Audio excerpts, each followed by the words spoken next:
Welcome to Bear Football here on the Barroom Network. John Buffone alongside Aldo Gandia. We'll be joined by some more people later on, but hey, they made it fun. The Bears fall to the Vikings 29-22 to fall to 2-3 on the season.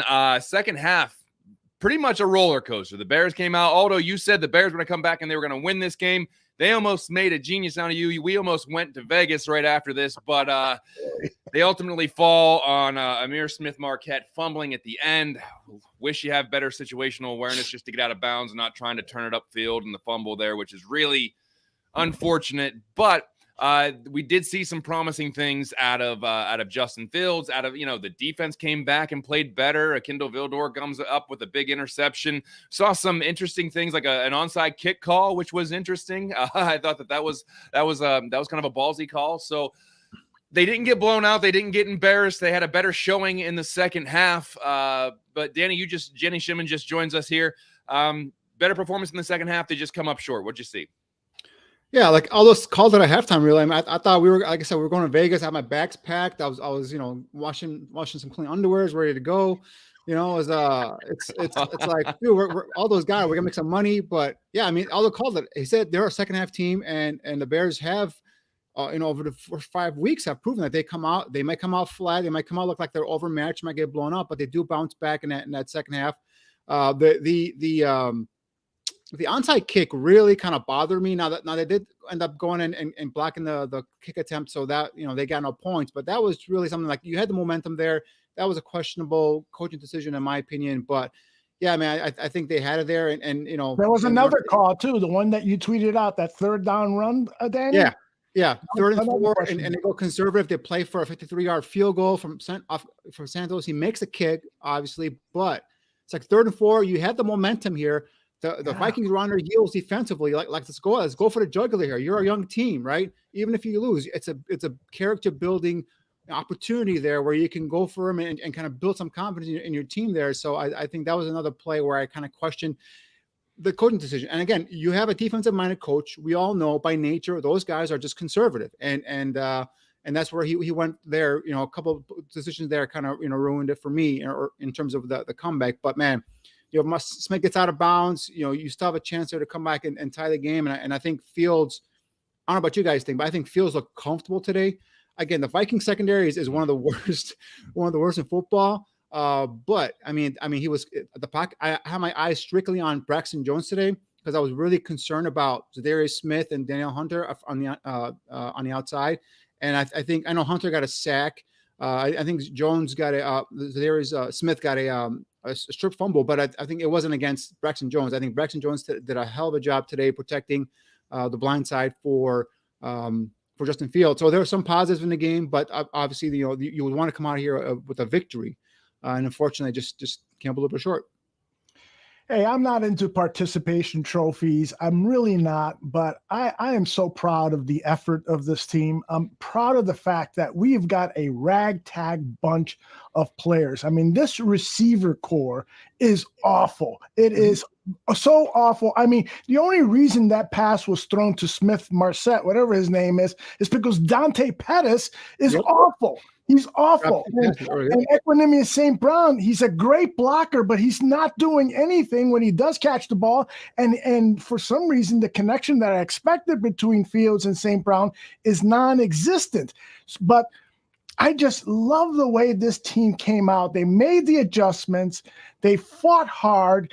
And Danny said it, the progress that I saw in Justin Fields today, I think everyone who has been saying negative things about Justin Fields, they need to go back and see the last 2 quarters and the end of that second quarter to see what this quarterback can become. This is exactly what Danny Shimon has been preaching about what he saw this quarterback do at Ohio State. He had clean pockets to work with. He had everything, and he took advantage of those clean pockets. It was really a brilliant showing. I know everyone is disappointed. I'm reading the comments in the chat, but I really do think that you're going to sit back and say, man, maybe that loss in Vikings, that was a turning point, at least for the quarterback, because we've said it all year long. Danny has been preaching it since the day we drafted Justin Fields, is that this season is about Fields' development. Forget everything else. Forget the one-loss record. We don't have the players to really make a competitive push towards the playoffs. It would be nice. It would be a miracle. It would answer Dan Aguirre's prayers, and he's an atheist. But it's just not going to happen with this motley group of offensive linemen and wide receiver skill positions, and we still need position players on defense. The key here is Justin Fields. And what I saw today gave me chills, and I feel so reinvigorated by this team, particularly Justin Fields. And what he did today, Aldo, was, real quick here, is what I noticed today he was doing a lot more than what he's done in previous weeks. He was taking the check down. He was taking the check down throw. He wasn't trying to buy more time in the pocket, holding onto the football real quick. He saw 1-2 read, nothing there, throw to a check down. And a lot of times those turn to first down conversions, right? We saw the one on the last drive here in Montgomery. It was, I think, a 2nd and 19, and he just threw a little, dump after Montgomery, check down, got a first down. We saw a couple of conversions to Cole Kmet. We saw a couple of throws in the flat, to the running backs, or the tight ends. He was taking the check down, taking what the defense gave him. And again, you might not get it all back in one chunk, but if you get a 4, 5, 6, 7 yard gain, that makes your next play, your next down, much less, in terms of what you need to get for first down. So I think that was something that I liked today. Like you mentioned, a good, strong pocket for most part, right? And then I think he was more comfortable back there, and he made things happen with some of the receivers he had out there. Now, did he miss some throws? I'm going to look at the all 22s. I'm sure I'll see a couple throws there where he could have had opportunity, get rid of the football. But again, it's steps, right? It's steps at getting better and better and better. And that's what you got to look at Justin Fields this year is he getting better? Is the offense getting better? Is it getting better? They put up 22 points against the Vikings. They were competitive. And if that wasn't for that turnover, who knows? They might come back down and score, tie the game, or maybe even go for a 2-point conversion and go for the outright win. Who knows? But it's something that we it's a little glimmer of hope. It's not all balloons and roses and sunshine, but I'm just saying it's like things that we got to take a look and see. Is the offense getting better? Is Fields getting better? And like Aldo said, it's all about Justin Fields for me. Is he going to be, taking those steps each and every week?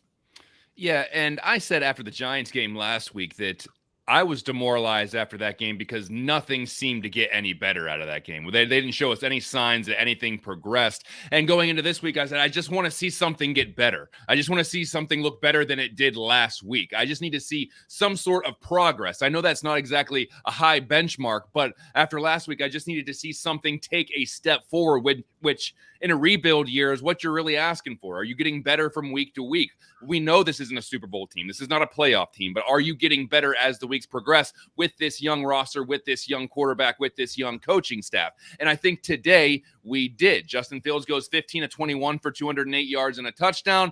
He runs for 47 yards, had a huge touchdown run called back, which was an electrifying run that you wish that was, held up, but it didn't. And then this team is, you take a couple of those plays that they just miss on. It could be all the difference. The shoulder throw to Mooney in the first half, they connect with that. That's a touchdown. It's just little things that they can, hopefully start to clean up and hopefully start to get better at. And I never thought that I'd be so anxious to get N'Keal Harry on the field, but I kind of am because I need somebody other than Dante Pettis and ISM in there talking about or going in and trying to catch pivotal passes at the end of the game.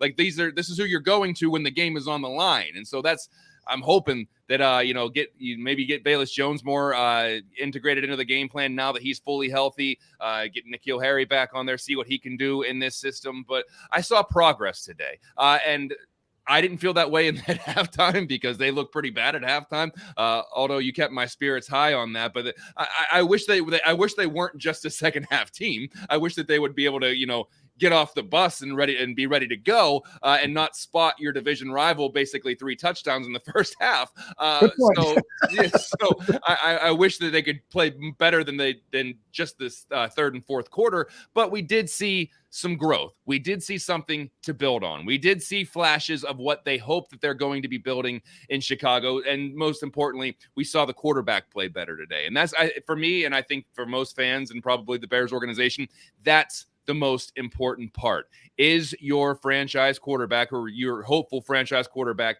taking steps in the right direction whenever his supporting cast is not all that great. And so once you get him a supporting cast like they did with Tua in Miami with Jalen Waddle and Tyreek Hill, if they're able to surround Justin Fields with some dynamite weapons coming in next year, who's that going to be? I don't know. But if they're able to do that, then all of a sudden, if he can make it work with these guys, guess what he can make it work with whenever he actually has some playmakers around him. So let's not get ahead of ourselves, but there was certainly some growth in this game against the Vikings. Like Danny said, you like to come out with a victory. You like to come out with a win. And like Aldo said, not big on moral victories either. I'm not big on, participation trophies, but it's better than what we saw last week. And that's what we're asking. That's all we can ask for. David Montgomery, it's hard to tell that he was even hurt today. He ran very, very hard. And they did spread it around. Like you said, Danny, Montgomery had 4 catches. Mooney had 2. Cole Kmet had 4.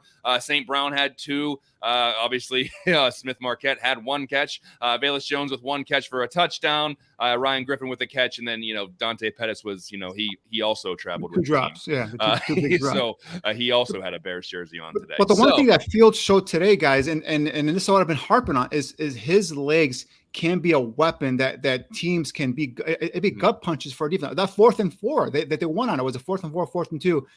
He took it off and got that first down with his legs. This is the type of dimension, the added dimension that he brings with his athletic ability.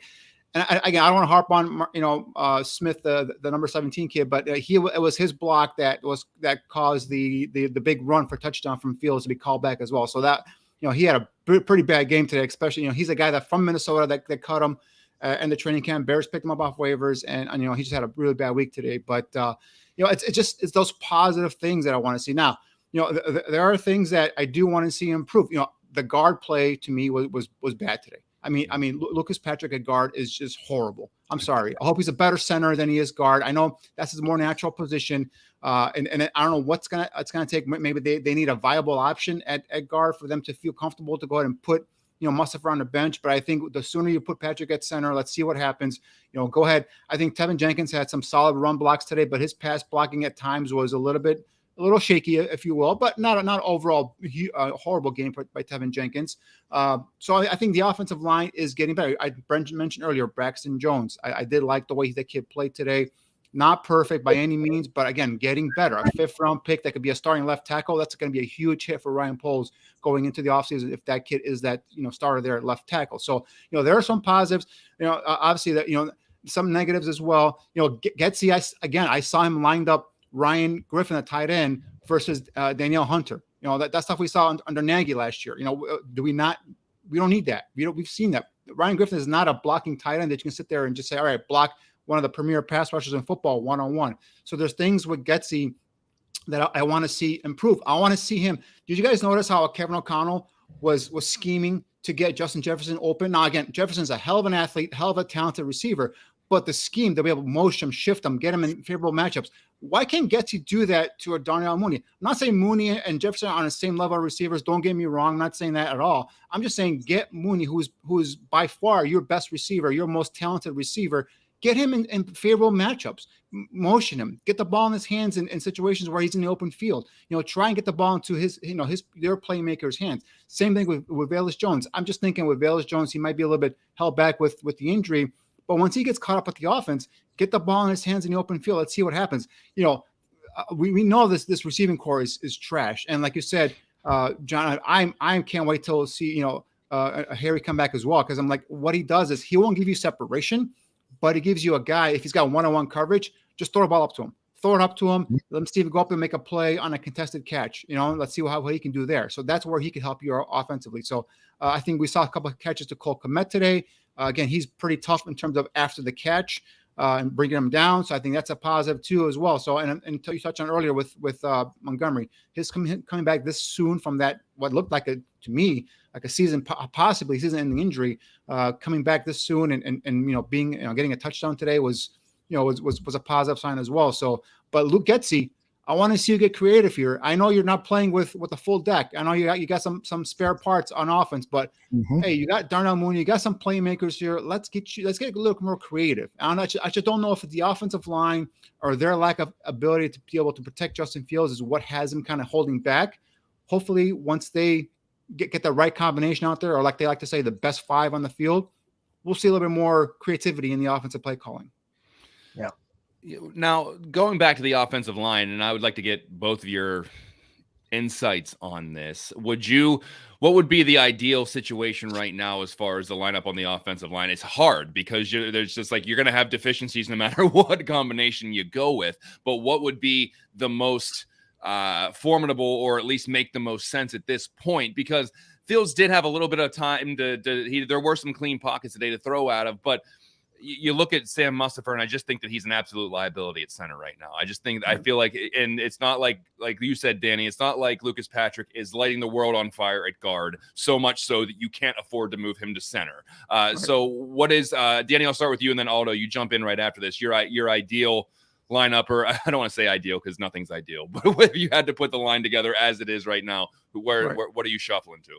Well, it's hard to say make changes after what I just came on the air and said, it was a solid, in terms of pass blocking unit today in terms of game overall. But for me, at least if I was in there, and again, I'm not there week to week, I don't day to day to see these players, how they're dealing with injuries, what's going on. But for me, I think at least Larry Borman, right tackle, it's a little bit disappointing for him, but I'm not going to bench him. I'm going to move him over to left guard. I'm going to put Riley Reef, the veteran, over at right tackle. Just as a temporary stopgap, and I'll get Mustipher out of there and put Lucas Patrick over at center. I'm keeping Tevin Jenkins at right guard. I think this is a kid that was a position that both Neil and I thought he was going to eventually be his best at, is right guard, and that's where I think you leave him there, let him grow, see what happens towards the end of the season. He could be he's pretty good in terms of his combo blocks, in terms of Tevin Jenkins. When you watch him get out on the run, he'll chip a guy at the line of scrimmage and then get out to a second level, and he'll look to finish his guys, those second level linebackers, which I love seeing in him. So I love that attitude in him. Let's get him better in pass pro, put Riley Reef at right tackle, and then I'd move Bourne over to left guard and see if we can just kind of maintain a solid, core there for 5 starting offensive linemen for a handful of games, and give Fields that ability to be comfortable in the pocket.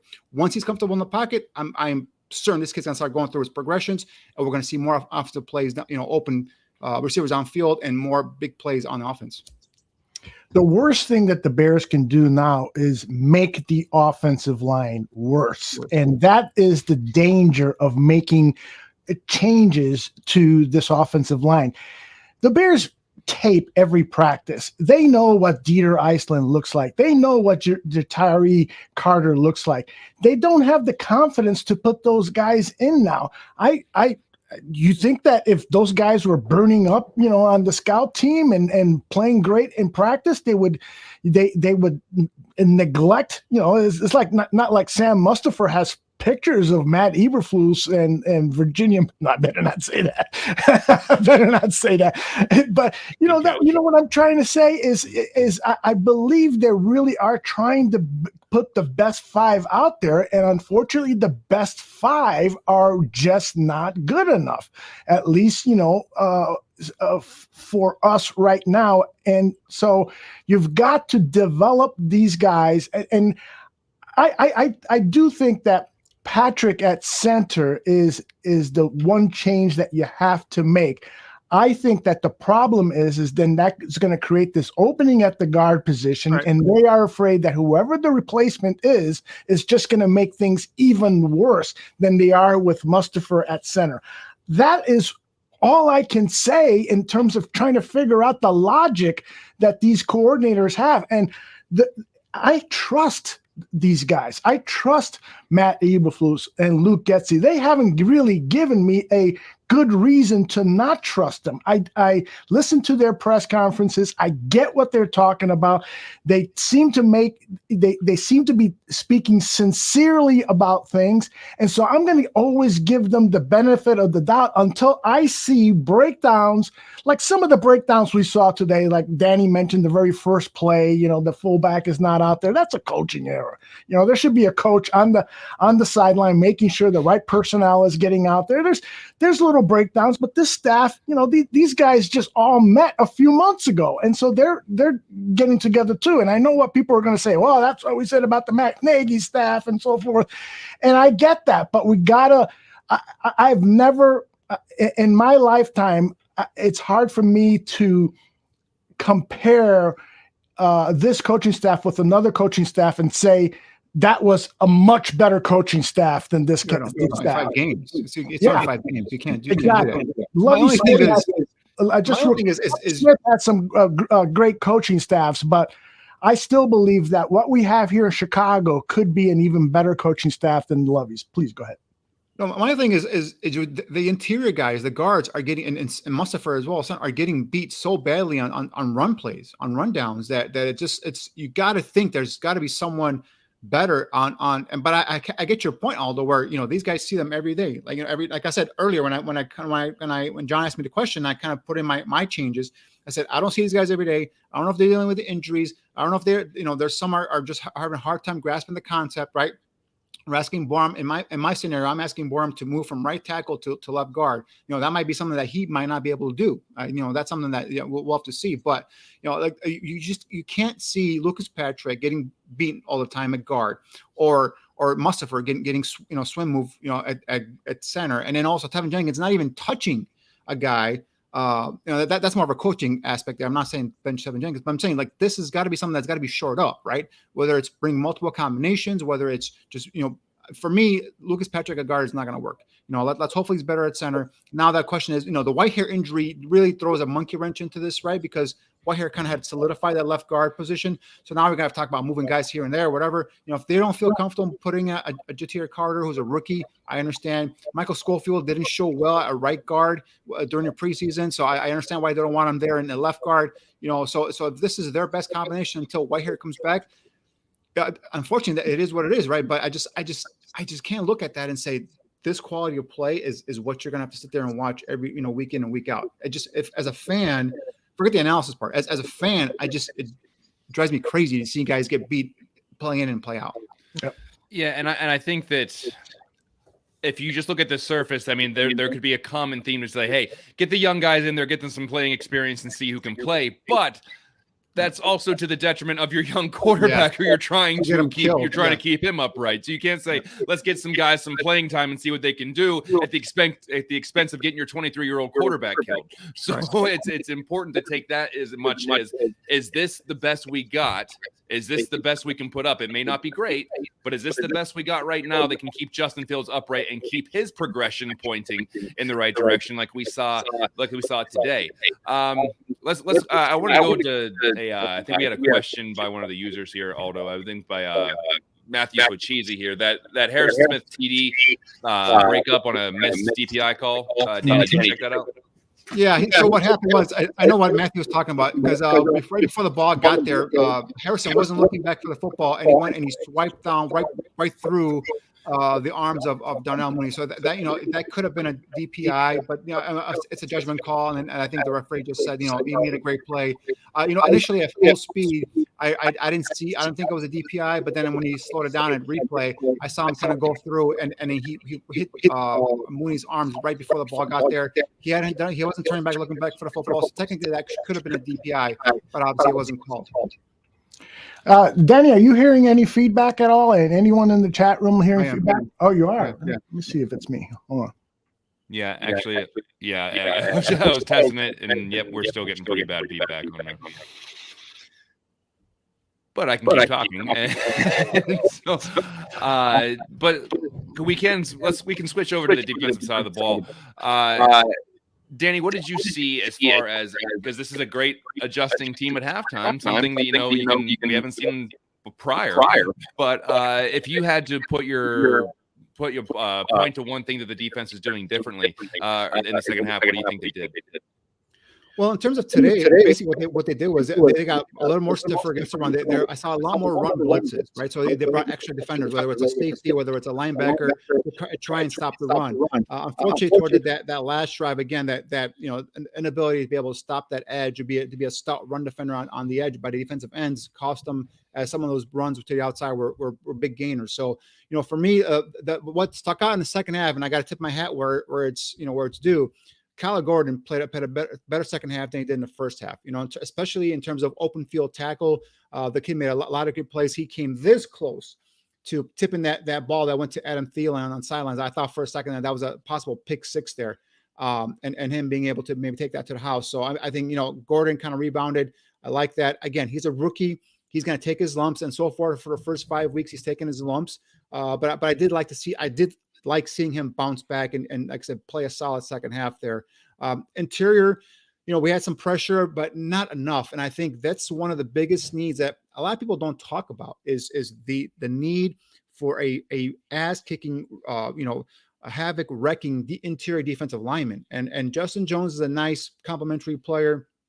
I like Armon Watts, what he's brought to the table so far, but not enough big plays. And I think that's what we need. Once you start collapsing the pocket from the inside, now you're going to see guys like Quinn and Muhammad and Gibson and even Robinson from the outside make a bigger presence. So a nice tip of hat there to Kindle Vildor, one of our chat guys just mentioned up right there. Is yes, Kindle Vildor had a solid game, had that nice interception where he did a good job of kind of laying in the weeds, pretended like he was going to go after the fullback that was in the flat. That was a easy number, the first read for Cousins, and kind of laid there and played the eyes of the quarterback, and then be able to jump that route where Cousins got a little greedy. Instead of taking the easy throw to Ham in the flat, he tried to go to Thielen, going in that second level in terms of receiver, and Bill did a nice job of cutting in front of it and making an interception. I thought that was going to be the potential game-winning play there. So, but and then there was another play where he had his hands on a football, could have had an interception, but there was already that was the one where Robert Quinn got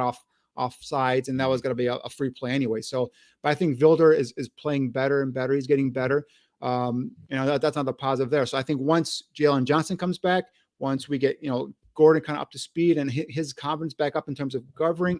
Again, I think Gordon needs to be on the outside. Vilder needs to be on inside and on slot corner. Once we get that situated, but the big thing is, unfortunately, we can't fix this year is the defensive tackle position. We got to get some pressure from that front four, and that's going to be something that you look for in the offseason. But they're doing the best they can in terms of what they have right now on the roster. So, but yeah, to just I guess in a long-winded roundabout way to answer your question, John, was I just thought that they played a little bit better on run defense up until that last drive by the Vikings. And I think the secondary came up and made some plays in the open field in terms of tackling, and then also Vildor with that interception. And we identified the echo. It was all about Aldo, so he ducked out. So we're good to go now. I can actually hear myself talk instead of just spinning yarn in circles trying to get some kind of coherent sentence out. But another player that's been lighting up the chat room here is Roquan Smith, and I think Aldo tweeted this during the game, is that he's very hot and cold. And so is this a guy who obviously had his issues on as far as his contract goes in the offseason, had to sit in the trade demand, and ultimately came back and played. And for a few games looked like he was setting the world on fire. But is this a guy that's playing himself into a $20 million a year contract, or is he going to end up hitting the free market, or something that I think is more likely is the Bears just franchise tagging him? What do you think of Roquan Smith 5 games in? Well, I think with Roquan, I mean, obviously we've seen the great, and we've seen the bad, right? I think the bad was the Packers game. I think today, with Roquan is it's hard for a player like Roquan to make the impact when up front you're getting gushed, you're getting pushed out of the way, because a lot of things what happens with the way Roquan plays, or the defense is designed, is that front four, once they occupy those blockers, they kind of move the offensive lineman. They give Roquan these seams. They're able to just kind of shoot those gaps and get in there and make a play in the backfield. Well, when you're getting gushed, when your defensive end is not able to maintain that stout, a run defense or maintain a hard edge on defense, and he's getting pushed in easily, that opens up that right outside, and then all of a sudden Roquan's just chasing behind the play and trying to catch to the running back and make a tackle there. So a lot of his tackles could be downfield. So I think the play up front is going to help Roquan a great deal. Once you improve that play, we'll see a better overall consistency from Roquan Smith. But people just say, he had a bad game today because he didn't light up the stat sheet like he did a couple weeks ago. To me, he's a great player. He's a guy that I think has proven that to be a pretty damn good linebacker. Is he worth $20 million a year? That's something that I'll let the GM and the owners and all of them decide that part. But definitely a key ingredient to his offense. Definitely a player whose skill set you need in this defense. So I think the better the upfront play, the front four plays, the better Roquan and the second unit linebackers will shine. So is that worth a guy who's reliant on a front four to be $20 million a year? You can argue a lot of these, guys that are in second and third level defense, are they worth their money if the front four doesn't do their job? So it's a team defense, right? You can't just kind of point one guy out there. So for me, Roquan is a heck of a player. I'm not looking to get rid of him because I think we've talked about it before, John. You get rid of him, now you're looking to fill another spot with a player that can play that position. So I think he's a good player. He didn't have a great game today, but again, I think defense up front didn't have a great game today.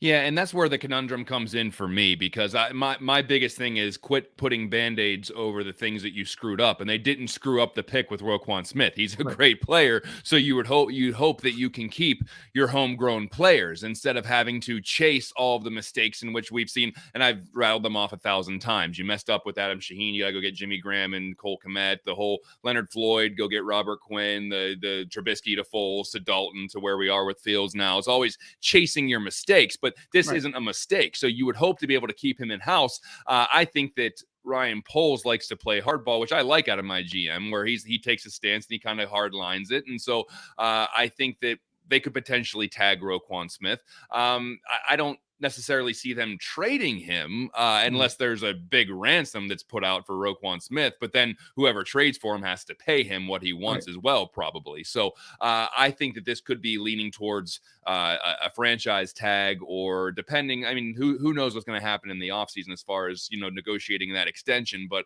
I think that Poles has shown his philosophy on not overspending, and so let's go to Matt Eberflus, who's actually doing his post-game interview right now. Then we onside kick. We thought we had something there that the alignment that we could take advantage of. It didn't work for us. Defense does a great job of stopping them there and forcing the field goal and blocks it, which was again momentum a changer there. And I think the offense scored on every drive in the second half except for the last one.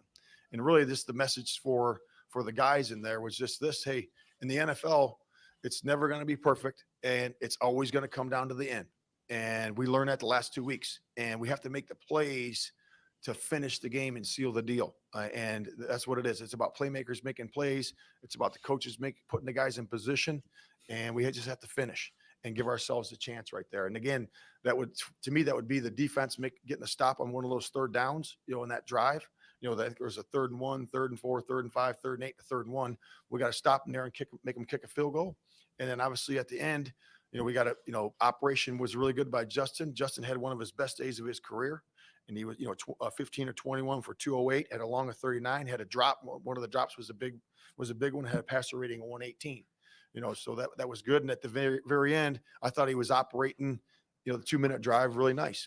And obviously we need to get out of bounds there. We tell the players when they're on the numbers or wider to get out of bounds. If you're inside the numbers, get north. And that's just a simple function of 2-minute mechanics. So we have to do that better. So with that, I'll open up to questions. Yeah.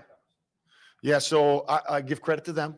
They obviously moved them around a lot, had a lot of motions, kept them on the move. And, but we need to do a better job with our setup there for sure. And we just got to do a better job. No, I mean, so when you get them on the move there, it's hard to roll up to them sometimes. So I think that was mainly it. But you have to do a better job there when that does happen, to do some different things, even when he is on the move. So we just got to do a better job. What is it about the team that allows you guys? Obviously, talk about the different adjustments you make and how intentional, how detailed you are at halftime to come out and give you guys a chance to play better in the second half. But what is the key trying to unlock that from start again? Yeah, I mean, it's just bring it to the guys' attention. I've done that before where this has happened in my career, of course, over the long career. And, you come out there and you make sure they're executing to start, the start of practice. We always talk about, hey, fourth quarter, we're built for the second half and all those things. But we have to make sure that in practice, we're executing in the start of practice as well. So that's just something you got to set up, and you got to put it on the guy's mind and make sure that they can, it's simple, but it's also aggressive, the game plan to start, and then go from there.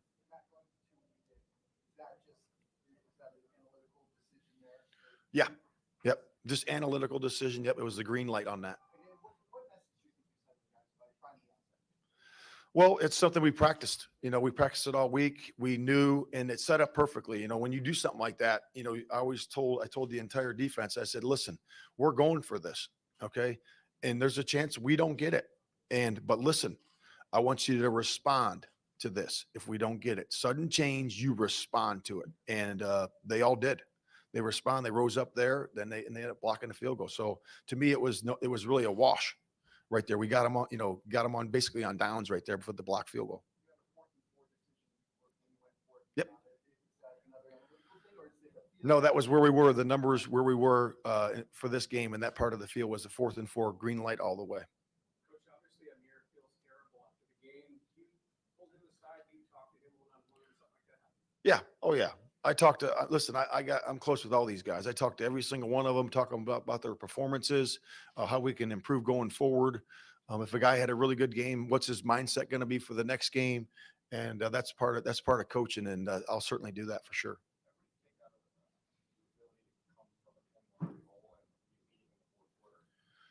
Yeah, it's positive. To me, it's positive. But again, I told the guys, of course we were going to do that because of the character of the men in the room. And, they know that, and they're a tough group. They're a tough group, and they're resilient, and they're going to always fight. So we just got to, like I said, make the plays at the end for a different outcome. Justin's his big throw to 39-yard in the first half. How did that help spark him? Yeah, I think anytime you get explosive plays on offense, that's a spark. That's when you score touchdowns with explosive plays, and I think that was definitely a confidence builder for sure.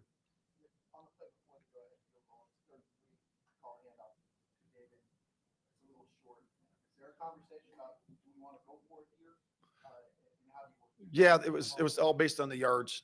All based on the yards. We discussed that way before. That's usually given to Luke on first down, sometimes right after the first down call, so he knows what a green light is, and he can set himself up for that. Was that also the case on the play where David Montgomery scored the touchdown? Was that setting up for 40-yard territory? Oh yeah. Yep. Yeah. Speaking about David Montgomery, having him back in the lineup, how much do you think that affected y'all's ability to run the ball, but also pass the ball later on, especially the second half? Yeah, it was good. Anytime I think I said it before the game. Anytime you have a 1-2 punch back like that, you got him and Herbert, and it's really good to have those guys. And you can see what Demo does in the passing game too. He does a really good job of getting north on those check downs, and he's a different style. He's an aggressive cutter, getting vertical. So I thought he did a nice job. Yeah. There was no egregious misplay at first glance anyway. Is there a play that you regret or recall or think that really was key in that drive? It just seemed like they just picked the Yeah. Yeah. They executed. They did a nice job. Give credit to them. But like I said, we had the third downs. We had a 3rd and 4. We had a 3rd and 8. We got to win those downs. We got to win the down. You got to win your matchup, either if it's the front getting the pressure or the coverage breaking up the pass. So it's one of those two things, and we just got to do a good job there. The pocket was really clean the second half for Justin. He's everything. Yeah. Making throws, he was on time, he was accurate. How encouraging is that? Not only for him in terms of being able to make those throws when he does have the time, but for the offensive line to be able to No, it make was. that time, That's a good point, and we certainly recognize that. It was cleaner. He had time to deliver.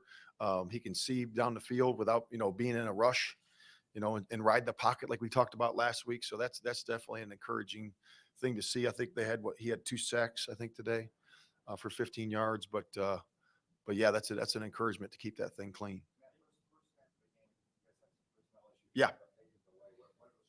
Yeah. Yeah. That's not good ball. We got to be on point there. That's just not good. What did you think about the rush? Yeah, I think Cook had 94 yards or so. What do you think of the rush? It was good. I think it was 3.8. I want to say 3.8 average. So that's what we really look at, because the team could run it for 50 yards for whatever. So it's the 3.7 average, 3.8 average is solid. It's solid. But to me, it was still, you saw some of the runs in there that were going for 10 and all that. That's a little bit too much for my liking. So we'll get those things cleaned up, but 3.8's better for sure. Yeah, sorry to be asked this before, but the disparity between your first half defense and your second half defense seems to be growing. What do you make of that, and what can you do to improve it? Yeah, we just got to start faster. Keep what we're doing in the second half. We just got to start faster. And then your next question is going to be how, right? We got to bring it to the men, attention of the coaches and the players, and we got to set it up for practice. And we just got to do better in the beginning, and obviously that's the first touchdown they've scored the entire year in the second half on us. So, we just got to keep doing that and get better in the start. Does it matter being flat at the beginning? You just having to get into taking longer to get improved, or Yeah, I don't think it's that. Our guys are ready to go. I don't see it as being flat. I see it as just being executing and setting our guys up as coaches for the right success in the beginning. So we can do a better job.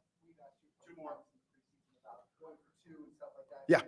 You would just kind of smile and say you plan on being aggressive. Do you think today was a reflection of the way you want to coach these? Yeah, I think it changes every week. It depends on who you're playing. It depends on the other quarterback. It depends on the situation in the game. So we want to be aggressive. I can't tell you how many times I've said green light, go, and it just hadn't happened. I mean, I say it every time we get, into certain zones of the field. And that's been that way. It just hadn't come up. Today it did. So that's the way it goes. Last one. Yeah. Mm-hmm. Yeah, so you got to be mindful of the guys, but you got to get the plan in. So, the guys are coming in at 1:00 tomorrow, and they're going to have a walkthrough. So we'll have meetings, go over the plan, and you really can't talk much about this game. You can make your corrections, handful of plays, but you got to go on to the next one, and we'll get that later. Certainly we'll make the big ones, the corrections, but then you got to walk through practice. The next day is again a longer day, and we have a walkthrough practice on the second day, and then the third day we have a short helmets practice with speed. The day right before the game, so they'll have 2 days of rest, get a little speed practice in there, short practice, and then we'll go travel down to the stadium and then have the light meetings, and then wake up the next day, have a walkthrough, and then play the game. So. That was head coach Matt Eberflus talking about the game, talking about the loss to the Vikings. So some of my initial takeaways was there's very subtle messaging about Smith Marset fumbling that ball, about how he clearly wanted him to get out of bounds, and how it was, you got to have situational awareness kind of thing there. So that's kind of what jumped out to me. Also talking about the progression of the offensive line and Justin Fields having a cleaner pocket. I think that overall it kind of, it had a weird sense of almost like a victory kind of media press conference there, but some straight talk out of the head coach. What'd you see there, Danny?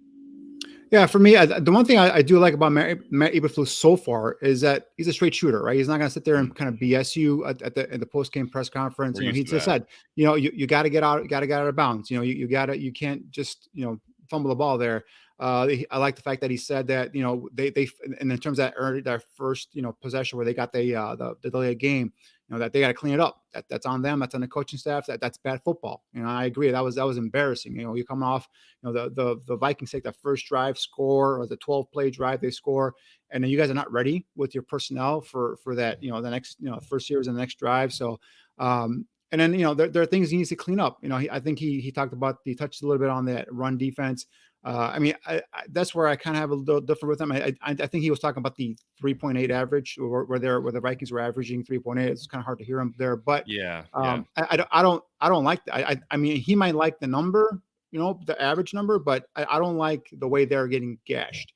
And this is 2-3 weeks now we've seen runs to the outside where their defensive ends are just not playing stout run defense. They're not setting that hard edge, and that's where you got to hold your ground, funnel everything back to the inside. That's where guys like Roquan and Adams, the linebackers, can then just shoot those gaps and get any running backs in the backfield that are trying to cut back or trying to find a secondary hole. So I think that's where it needs to be, whether it's lineup changes, whether it's bringing a little bit more run defense or just emphasizing them more. That's something that's got to be shored up. That's like 2-3 weeks now. We've seen their run defense, especially to the outside, getting chewed up and giving up a lot of yards. So that's something that I think, he knows and that they need to fix. But again, he touched on also what we touched on in terms of the offensive line. Justin Fields had 118, I believe, 0.8 rating today.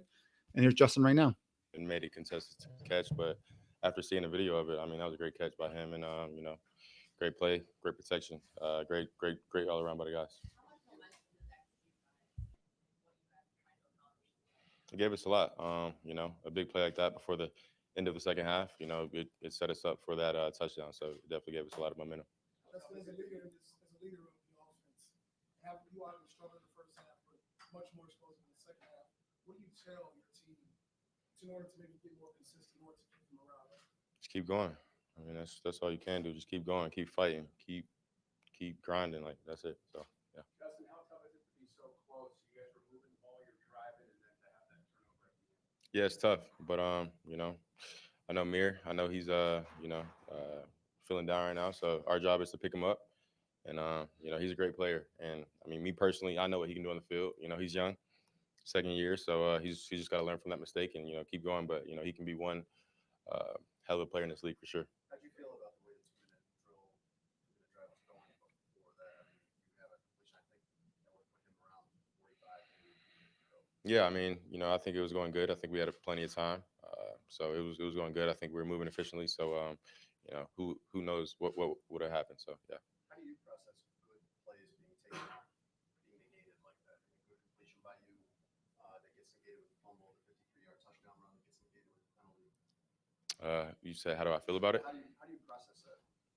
I mean, you just got to move on. You can't dwell on it. I mean, after the touchdown, I'm looking up to the stands. I'm seeing all the Viking fans point back, this and that. So I'm already knowing it's a flag. But I mean, in that setting, you just got to reset and try to go score again.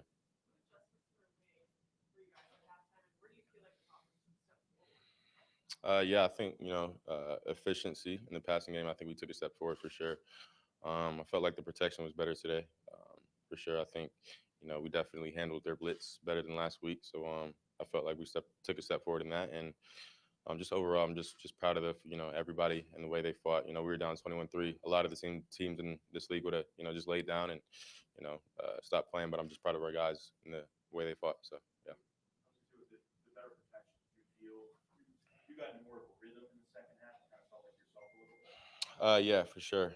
And just trying to stay calm, not thinking about the last drive, just taking it play by play. Yeah, I mean, we were talking about that all week. I was like, bro, go cribbit. So he did that, and of course, great physical run by him, and that's one thing he's good at is just getting the ball in his hands, and making guys try to tackle him and stuff like that. So definitely proud of him. The second half, is that the most comfortable you've felt this year? I would say so. I mean, it's just trying to stay calm. I think when I first got here, you see big guys flying around, D linemen going fast. Like you just think you have to speed everything up, but I'm just starting to figure out like you just got to play within your own rhythm and the way you know how to play and just staying calm in the pocket. So yeah. First drive of the game, you got a real shot down. Yeah. What were the wires crossed on that one? Yeah. 39, he was playing inside leverage. Mooney wanted to take it more upfield, like we were more midfield, but in that situation, we were closer to the end zone, so I was trying to put it more of a back shoulder, especially since the defender was inside. So of course, I didn't want to leave it inside to where it would be a turnover. So just missed that one, and then just got to be on the same page in that sense. So yeah, you're good. Coach just calls it an onside kick and he goes for two, those sorts of aggressive moves. What does that do to the sideline? Whether it works or not. I love it personally. I think it's confidence in us. I think he believes in us to if it does get us, if we do get that onside kick, it gives us momentum, and it shows you if we don't get it, he trusts in the defense. So I think it gives us confidence. The 2-point play, confidence. It shows his confidence in us and his belief in our execution. So yeah. On the third play before you go ahead and field goal, the jam up to 80, do you have any chance to lobby for going for it on fourth down there? Do I have a choice Yeah. to say we're going for it? No, sir. That is not my job. No, sir. Not at all. That's not my job. So I think right there you got to take the lead and just trust in the defense. So yeah. What happened on the first play? Why did you guys have to say? I'm not sure, to be honest with you. That should never happen, to be honest. I mean, we go over the first 10 plays as a walkthrough. So I think KB's on kickoff. So I don't know if he forgot. I don't know if it was a coach's thing, but I just broke the huddle, looked out there. He wasn't out there, but yeah. So that's definitely frustrating to see for sure. First play. Yeah.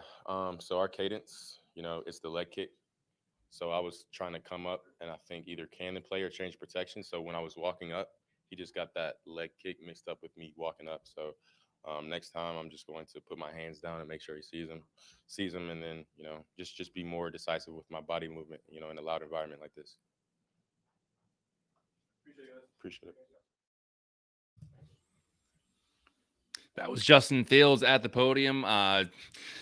Definitely talked about the better protection. I think that was one of the things he really hammered there is he had a cleaner pocket and obviously a pretty impressive recall of all those plays that people were bringing up to him. So seems more comfortable. Attitude was a little more positive at the podium after this game. Danny, what do you think? Onto it. Yeah, I think it reflects us, right? They respond, they rose up there. I think he reflects us because we came on the air saying, we wanted them to win, it's a loss, but we feel positive. And I think same thing with Justin. I think he also feels a little bit positive. Obviously, only 2 sacks allowed today by the offensive line. Funny, this is like the least sacks they've allowed, and you and I and Aldo are talking about making changes to the offensive line. So of course, it's hard to talk about that after this kind of a game. But there are still some deficiencies on the offensive line. And I think what Justin, what we saw is just a guy that's just now. He mentioned it. I think he touched it. He goes, things were flying fast. I just felt like I had to speed things up because everything was going fast around me. But now I'm just knowing I got to play within myself, play within my speed. And I think, guys, that's just things of a rookie quarterback, or not. He's not a rookie, I know, but I'm treating him like a rookie because of this new system. That's just a guy that's getting more and more comfortable. And I think that's what I'm looking for. And I gotta be consistent. I've come into the season saying wins and losses be damned. It'd be great to make the playoffs and all that stuff, but I'm looking for Justin Fields and his progress. And then, this was a loss today, but for me, it feels a little bit better because it's, I think Fields got a little bit better. That 118 rating, I think that's the best that we've seen him so far in his young career. Correct me if I'm wrong, Aldo. You might have the stats back there, but I just now want to see this get better. Washington's coming in. Washington's got a pretty decent defense, not a great defense by any stretch of the means, but they got a ton of first round picks on that defensive line. So it's not going to be an easy game by any means, but it's a winnable game, right? It's another game that they could possibly. I mean, last week we were talking about this game being possibly a blowout, and after that first half, or that first quarter and a half, we're thinking this game is going to be a blowout. But they managed to get themselves back into the football game, make some corrections at halftime defensively and all that stuff. So again, this next week's going to be another winnable game. You're at home, and if you win that game, you're 3-3. And again, you're feeling good about yourself going into a little bit of a mini bye. You got a little bit, the extended, the weekend there as well. So we'll see how it goes. But yeah, again, I just want to see, continued progress. And the thing we touched on earlier was N'Keal Harry. He was, I think, brought back off in terms of designated to return, started practicing. We just don't know how far along he is. But if he's the guy that comes back, again, guys, just listen to me here. I'm not saying N'Keal Harry is the end all be all, but he's a big body receiver. He's a guy it's got one-on-one matchup, whether it's in the red zone or if he's going for just a fly pattern, one-on-one coverage, just throw it up to him. Throw it up to him and let him go up there and make a play on a football. Let's see what he can do. That's what he offers you. He's not going to give you big time separation. He's not Justin Jefferson. He's not one of these, big, playmakers, but he can help you in the offense and give you those chunk plays by just throwing a ball up to him, let him go up there and make a big play, just box out and be like a rebounder in basketball, go up and make a catching a football. So we'll see how that helps. But yeah, I mean, and I think Justin there kind of showed his leadership, stepping up for, Marset Smith there and just telling us that he's going to be a good player and just, we got to pick him up and all that stuff. And, like I said, the two big kind of glaring mistakes in this game was the block in the back that Smith had on that big, long Justin Fields run. And then obviously the fumble there at the end of the football game that kind of sealed it for the Vikings. So I think, more sign of a leadership there, him going to go up there and just kind of publicly saying, hey, we're going to pick this guy up. He's going to be a great player. I know him and all that stuff. Obviously they competed against each other in the Big Ten. So, that's just things you want to see from your quarterback, leadership. And again, I noticed it right away, as Johnny did too. He was just more comfortable, and Fields is a competitor. He hates losses, right? But I think he just saw something today where, all right, something maybe might have clicked. Obviously the proof will be in the pudding as we keep moving on here in the upcoming games, the upcoming weeks. But maybe something clicked for him, and now he feels a little bit more comfortable. Again, just show up that offensive line, get him some more playmakers, and I think we'll see this kid just kind of get better and better every week.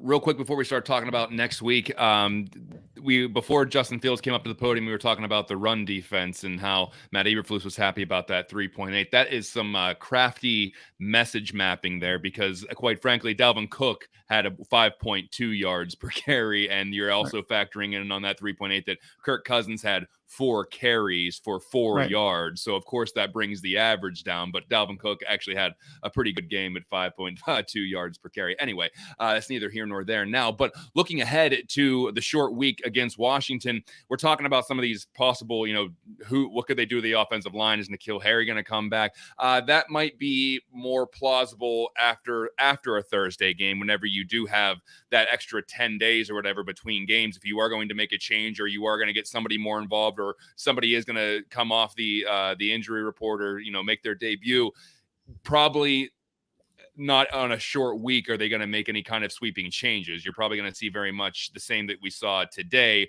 as you did on Thursday, because there's just not enough time to really change things around. So maybe we see the same thing going into Thursday, but if they are going to make a change or activate somebody, perhaps that is whenever they have the longer week to get after that. But another thing on Thursday, I believe, and this is just for all you uniform heads out there, the Bears are wearing all orange. And if you are lucky enough to be watching the YouTube version or the video version of this show, these are the uniforms the Bears will be wearing on Thursday night. All orange helmets, orange jerseys with the white pants. They look like they are ready for hunting season in Pennsylvania, if you ask me. They have the 250 square inches of fluorescent orange, and they are ready to blaze out of the gates against the Washington Commanders. The Commanders 1-4 lost to Tennessee today. Carson Wentz threw for 359 yards, 2 touchdowns and a pick.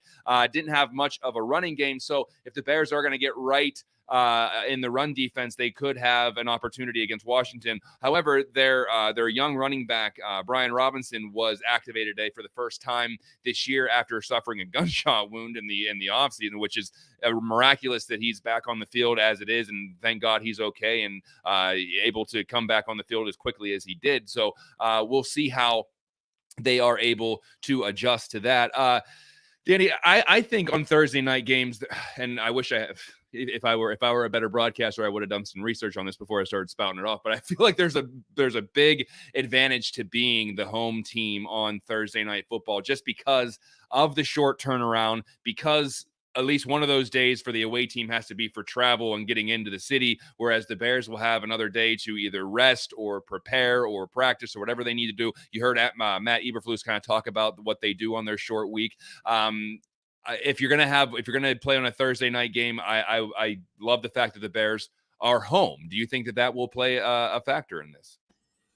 Yeah, I think so too. I mean, again, good point there in terms of the short week. I think Eberflus just kind of went through the schedule here for this week for the team. Yeah, you're going to be able to sleep in your own bed and be comfortable, as opposed to, like I said, use that day just to travel to whatever city you're going to be playing at. So, but the one thing with this Bears team is we got to if they don't show up, they have a chance of getting blown out again. So you put up some of the numbers from Carson Wentz there. I know Washington is like 1-4, but I mean they have some playmakers on offense. In terms of Terry McLaurin on the outside. You mentioned Wentz in his numbers, and you mentioned Brian Robinson coming back. You also have Antonio Gibson as well. Logan Thomas, a big tight end, converted former quarterback from Virginia Tech, now a tight end who's making some plays for them. So, they got some playmakers. So let's not take them for granted. The one thing though is Carson Wentz, kind of like Kirk Cousins today, he'll give you an opportunity to make a play on the football. So if you can get pressure on him, you tackle him, he could fumble it, and he can also certainly throw an interception. So defensively, I'm sure Ron Rivera has seen the tapes, and I'm sure Ron Rivera is going to come in and Scott Turner is going to kind of emphasize running the game, running the football, and attacking those outside defensive ends. So hopefully they can correct those adjustments. Again, it's a short week, but that's something that they need to correct in order to stop giving up those big gashing run plays that then puts their defense in a vulnerable position there downfield. So yeah, I mean we'll see what happens, but definitely I like playing at home. I'm not sure I'm a big fan of the all orange helmets. But the only throwback helmet or uniforms I like is the ones they play against the Texans. I forget which year that's from, the throwbacks, the one with the white and the blue helmet. So those are the really sharp ones, but we'll see how these come out, the all orange unis. So obviously it's a marketing ploy. Are you going to run out to get your orange t-shirt? No, I was back in 2005 when they wore the Blaze orange jerseys.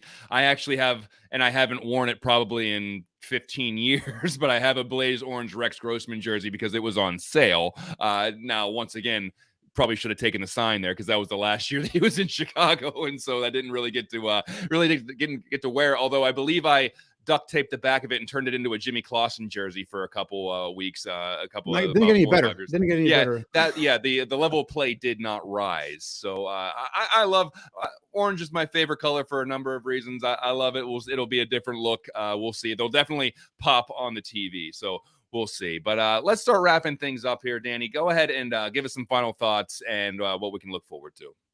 Yeah, final thoughts. Again, it's a loss. It sucks that you lost a division opponent. There's definitely a game that they could have won. That's what the bad thing about it was. There's still some questionable decisions in terms of, we touched on earlier in coaching. I would have kind of not go for that onside kick. I know he defended it, and it didn't cost him the game. But I just wanted to kind of go for it because you had momentum and all that stuff. But we touched on it earlier. But for me, again, I'm going to stay consistent here. It's all about Justin Fields, right? And for me today, Fields put a better game.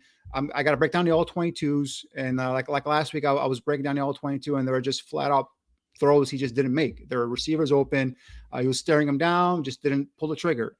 Today, I'll take a look at it. I assume there's going to be a lot less of those. You may see one or two, but overall, I think Fields got better. I think he got comfortable. Obviously, only giving up 2 sacks today was a big help. So the offensive line kind of stepped up today in terms of pass blocking. The run blocking is a different story. We'll talk about that probably later on, during the week or during the season. But yeah, for me, Fields played better. I think I touched on earlier with Aldo. I said I like the way he was taking his check down. He wasn't just going to sit there and hold the ball and trying to force something downfield. I do like that. I do like him kind of stretching the field, throwing the ball downfield with Mooney now. That's 2 weeks in a row. We've seen him kind of throw the ball downfield. Continue to do that. Continue to stress the defense and let them know that you're going to challenge him downfield. It's not just going to be, 3 yards in a cloud of dust kind of offense. So I do want to see a little more creativity from Luke Getsy. Again, how much is he being handicapped by the lack of talent at receiver or the lack of a functional offensive line? We'll see how that goes. But yeah, definitely for me, some positives in this game today. We touched on defensively. Kendall Vildor had a solid game. I think Eddie Jackson quietly is having a damn good season, guys. I know the picks are up there. I think he's got 4 interceptions. I think he's coming down, making some decent, impact in terms of his run defense as well. So I think that's another thing to look at in that defense secondary. Kyler Gordon had a bad first half, bounced back, I think, nicely in the second half, was this close from possibly doing a pick 6 on Kirk Cousins and probably putting the game away. So, there's some positives to build on here. So we'll see how it goes. Again, for me, it's just Justin Fields, and I saw some positives today. I saw some good steps forward. Hopefully that continues and he builds on this game and gets better next week. All right, let's bring in Captain Echo back into the show real quick. I believe he's got a question for Danny. Aldo, are you back in there? There we go. Yeah, hopefully it's not echoing. It's a quick question. I'll go away. I promise. Danny Shimon, it's not that quick, actually. Danny Shimon and I are at the Senior Bowl, 6 years ago, and we're at practice, and he's telling me, keep an eye on that Justin Jefferson kid. Keep an eye on that Justin Jefferson. We go on the field, we're doing interviews. There's Justin Jefferson, man. Well, keep an eye on him. Keep an eye on him. And I'm like, get away from me with Justin Jefferson already. But who's the next guy we should keep an eye on? Because this team needs to find a Justin Jefferson. I know you haven't delved into all the tape watching, but of what you know right now, who could potentially be the next Justin Jefferson that perhaps the Bears might have access to in the upcoming draft? And I'll see you all later. Well, it's not just Justin Jefferson. Remember, also Terry McLaurin was a guy coming out of Ohio State, was known as just a special teams guy. And I kept telling you, keep an eye on Terry McLaurin, keep an eye on Terry McLaurin. So so the guy at the top of my head that I would absolutely love in this system is Jordan Allison, the kid from, obviously, you know him very well, John, from Pitt last year, was a Blitnikoff Award winner, transferred to USC, picked up where he left off there, played with Caleb Williams and USC's offense. A guy that I like that is kind of hurt now is kind of might be dropping his stock a little bit is Cedric Tillman from Tennessee. Another guy, a big play receiver. You can see that coming out of the SEC. In terms of my other list, let me grab my list here real quick. I always have it handy here because I never know what Aldo's gonna come up and attack me in terms of some prospects. So I got my list ready here of receivers that I do like. Give me 1 second while I get to my receiver section. Obviously, Jackson Smith and Jugba is a kid from Ohio State. He's been a little bit slowed back because of some nagging injuries. Jordan Allison touchdown. A.T. Perry from Wake Forest is a guy, a big body kid, about 6'3", 6'4", 200 pounds. Not a blazer in terms of a guy that's going to get downfield and stretch the offense, but he's a big body guy.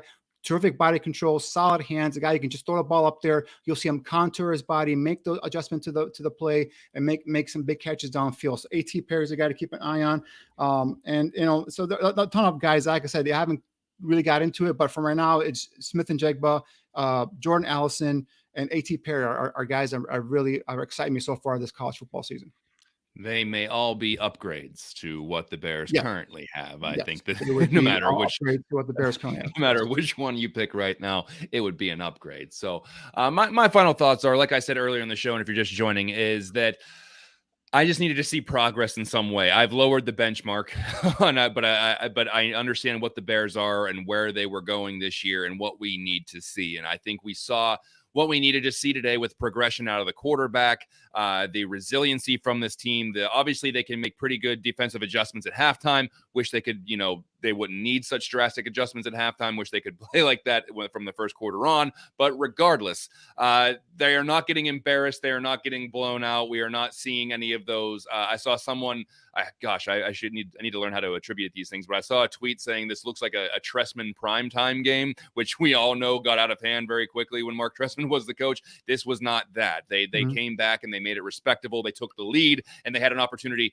to win the ball game at the end. So I'm looking forward to seeing this team in a few days. They're on Thursday. That you're coming off a loss. What better way to get over a loss than to get right back out there on Thursday night? And just so you know, normally Buffon 55 is on Wednesday night. We are moving that to Thursday pregame. We are doing a pregame Buffon 55 right up to kickoff. Aldo Gandia will be joining me. We're going to try to get somebody who covers the Commanders to give us a little bit of a preview going into the game. But Buffon 55 will be right with you right up until kickoff. And then, of course, the halftime show and the post-game show. Danny, I believe you're available for that, so you're going to be joining us on Thursday. Hopefully after a Bears victory on Thursday Night Football, I believe. Now I'm not in Illinois. Can you still watch that on local TV, or do you have to have Prime to watch that if you're local? That's a good question. I assume the local affiliate will pick it up. I'm not sure. I haven't seen anything being announced here officially. Maybe Fox, maybe ABC, but obviously it's on Prime Video. Yep, and that's the future we're going into. It looks like Sunday Ticket will probably be on a streaming service next year as well. So now I got to add to the 15 other streaming services I have because it'll probably be on Apple TV. Yeah, all different passwords. Yeah, exactly. So I'm probably going to have to get Apple TV, which is like the one streaming service I don't have. So I'm probably going to have to go get that and on top of everything else that I have, which I'm also paying for cable too. So what am I doing? Same thing. I'm the same boat with you, man. I'm just like all these passwords, all these bills, all these streaming services. It's like, for entertainment, for this. Right. This is all for entertainment purposes. This is where we are as a society. But that will do it for this edition of Bear Football. Hey, we appreciate everybody in the chat room. We appreciate everybody listening to the live version of this. We appreciate you watching the video version or listening to the podcast version.